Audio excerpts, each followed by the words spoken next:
Tom, what made you to be, as you pointed out before, to be cautiously optimistic? To what extent?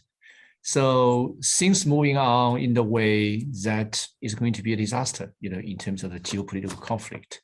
It's a huge power rising, challenging the United States. The United States is reluctant to make any compromise.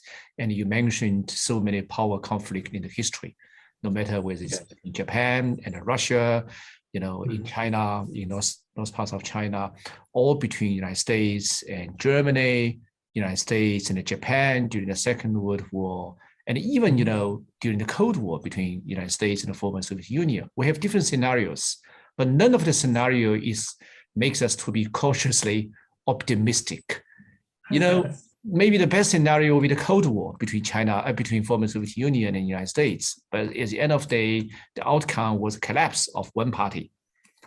And during the Second World War, Japan, United States, before the First World War, Japan and Russia, everything was led to a physical conflict. So, right. That's true, but international relations have changed since then. It's true that throughout history, when there have been major tensions between countries, often armed conflict breaks out. But we do live in a different era now, I think. So what's different? Militarily, we have nuclear weapons, which is not the case before in history. So the price of war is enormous. At the end of the day, people really draw back, hopefully, presumably, because they will not go there.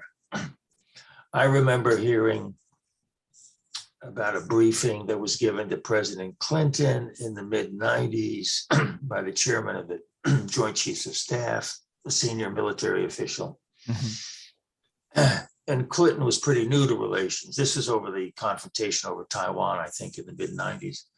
And so the chairman of the Joint Chiefs was laying out these possible scenarios of what might happen. And so the most negative scenario was actual armed conflict.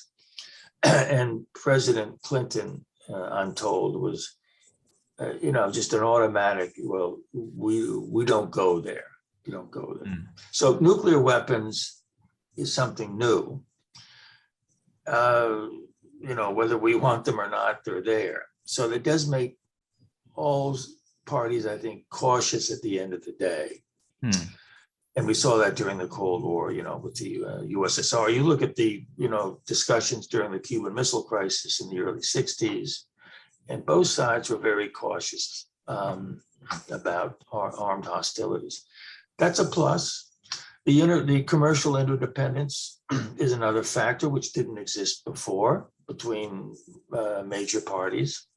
So that's, as I mentioned before, even though it causes tension, at the same time, it creates kind of, limits on how bad things can get.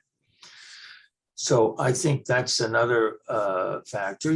There's lots of competition, as you know, for political influence, in the high-tech field, in commercial relations. But there are limits at the same time. I don't think so. When you look back in history, it's true you've had all these armed conflicts between major powers, but we do live in a somewhat different world. There's another difference. It's really a social difference. The attitudes, if we're looking at armed conflict, the attitudes towards casualties in war.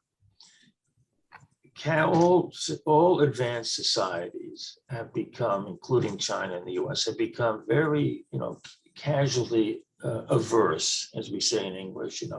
They do not like casualties. This may be a product to some degree of small families. If you have one or two children, the prospect of losing them, in a war is devastating. 100 years ago, people would have 5 kids, 7 kids, 9 kids. and it was very different. The attitude towards human life, I think, has changed, and people are, they're sensitive about that.